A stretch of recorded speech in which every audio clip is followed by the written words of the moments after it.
I still remember lying in that hospital bed, staring at the empty chairs where my parents should have been. The nurse had just finished pre-op prep and my surgery was scheduled in 2 hours. They're not coming, are they?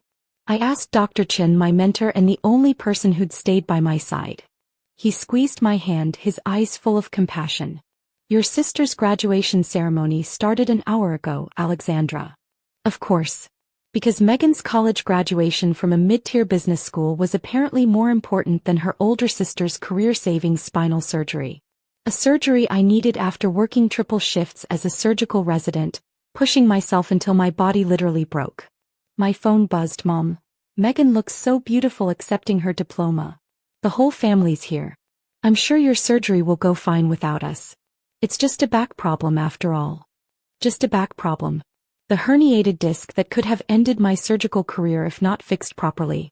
But Megan was their golden child, their precious business major who'd never had to fight for their attention. We recorded Megan's valedictorian speech. Dad texted next. We'll show it to you once you're done with your procedure. I turned off my phone, fighting back tears. Dr. Chin noticed, his face darkening. You know, he said quietly, there's an attending position opening up next year. The kind that leads to chief of surgery if you play your cards right. I looked at him through painkiller blurred eyes. You think I could? Alexandra, you're the most talented surgeon I've ever mentored. This setback? It's temporary. But your future? That's going to be extraordinary. As they wheeled me into the operating room, I made a promise to myself. One day I'd be more than just the sister they could ignore. I'd be someone they couldn't. 7 years later, I stood in my office at Metropolitan General Hospital, adjusting my white coat with Dr. Alexandra Chin, Chief of Surgery, embroidered on the pocket. Yes, I'd taken Dr. Chen's name when he'd legally adopted me 2 years after my surgery. My biological parents hadn't even noticed. Dr. Chin. My assistant Sarah knocked softly. The new resident orientation starts in 20 minutes. And, there's something you should know. I looked up from the patient files on my desk. What is it? Your sister Megan is in the incoming class. She just finished medical school. I froze. Megan? The same sister whose graduation my parents had chosen over my surgery? The one who'd spent years bragging about her business career while dismissing my medical achievements? Let me guess, I said, remembering all the family dinners I'd missed due to surgeries. All the celebrations they'd held for Megan's minor accomplishments while ignoring my promotions. She finally realized business wasn't glamorous enough? Sarah nodded. She's been telling everyone in the lobby about how she's going to revolutionize hospital administration. Says her business background makes her special. I picked up my tablet, pulling up the resident files. There she was, Megan Wilson, MD, looking polished and confident in her headshot. Just like she'd always looked in the family photos I was mysteriously absent from. She doesn't know you're chief of surgery, Sarah added. None of the family does, do they? No, I smiled, thinking of all the times they'd asked about my doctor job, without bothering to learn the details. They never cared enough to ask. My phone buzzed, a text from Mom, the first in months. Megan starts her residency today. First doctor in the family. We're so proud. First doctor in the family. I stared at those words, remembering all the graduations, awards and promotions they'd missed. The adoption they hadn't attended. The changes they hadn't noticed. Sarah, I straightened my coat. Let's make sure the orientation is memorable. The lecture hall was packed with new residents, all eager faces and crisp white coats. Megan sat in the front row, naturally already holding court with her neighbors. My business degree gives me a unique perspective, I heard her saying.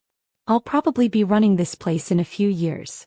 I stood in the wings, listening as she continued. My family's so excited. First doctor among us. Though my sister tried medical school too, I think. Dropped down to regular doctor work after some surgery. Couldn't handle the pressure.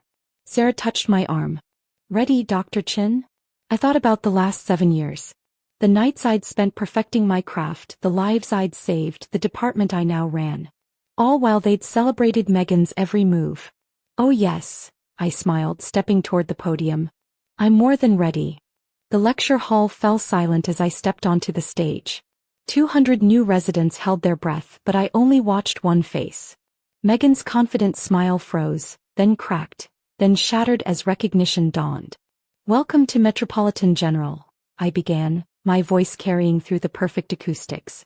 "I'm Dr. Alexandra Chin, Chief of Surgery and your residency director."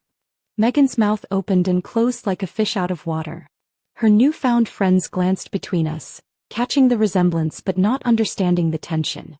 "Some of you may have impressive backgrounds," I continued, my eyes locked on my sister. "Business degrees. But here's what matters now. Your skill in the operating room, your dedication to patients, and your ability to handle pressure. Everything else is just noise." Sarah appeared at my side with the resident assignments. I took them, enjoying how Megan squirmed in her seat. "Now about your rotations. You'll each be assigned to an attending physician who will mentor you. Except," I paused, allowing myself a small smile, "for Dr. Megan Wilson. As per hospital policy regarding family members, you'll be transferred to County General." "What?" Megan shot to her feet. "You can't do that." "Actually, I can. Hospital bylaws are quite clear about nepotism. We wouldn't want anyone suggesting you got special treatment because your sister is chief of surgery." The whispers started immediately. Megan's new friends edged away from her, their allegiances already shifting. "But," Megan's voice cracked. "Mom and Dad said that I'm just a regular doctor, that I couldn't handle the pressure." I smiled professionally. Perhaps they should have attended some of my ceremonies. They might have learned differently. After dismissing the orientation, I returned to my office. It took exactly 12 minutes for my phone to explode with family messages. "Mom, how dare you embarrass your sister like that?" This was her moment. "Dad, we demand you reverse this decision immediately." I let them go to voicemail, instead focusing on the emergency surgery schedule. But then my office door burst open. Megan, tears streaking her makeup. "This is revenge, isn't it?" she accused. "For all the attention I got?" I looked up calmly. "No, Megan. This is policy. And professionalism. Two things our family never taught you about. I worked hard to get here." "Really?" I stood, my white coat catching the light. "Tell me, when's the last time you worked a 36-hour shift? When have you held someone's heart in your hands, literally fighting death? When did you sacrifice everything, including family support, for your patients?" She fell silent. "That's what I thought." I handed her the transfer papers. "County General is an excellent hospital. You'll learn a lot there. Without any family complications. Mom and Dad will never forgive you." She tried one last time. I laughed, genuinely amused. "Forgive me? For what? Becoming chief of surgery? Being the youngest department head in hospital history? Or for finally showing them that the daughter they ignored became someone they can't?" "We didn't ignore you." "Really?" I picked up my tablet, pulling up old photos. "Here's my graduation from medical school. Empty chairs where our parents should have been. My chief resident ceremony, you all were at your business school formal. My adoption by Dr. Chin, you had a job interview that day." "Adoption?" Megan whispered. "What adoption?" "Exactly. The man who mentored me, who sat with me during my surgery when our parents chose your graduation instead, legally became my father 2 years ago. Not that any of you noticed I changed my name." She sank into a chair, realization dawning. "That's why you're Dr. Chin." "Yes. Because he was there for every achievement, every setback, every triumph. While our biological parents were busy celebrating your business degree and MBA, Dr. Chin was helping me become chief of surgery." My phone buzzed again. Mom demanding a family meeting to discuss this situation. "You know what's ironic?" I said, declining the call. "All those years they treated you like you were special. But now I'm the one with the power to shape your career. Funny how life works out." Megan stood, gathering what remained of her dignity. "I'll excel at County General. I'll prove I deserve to be here."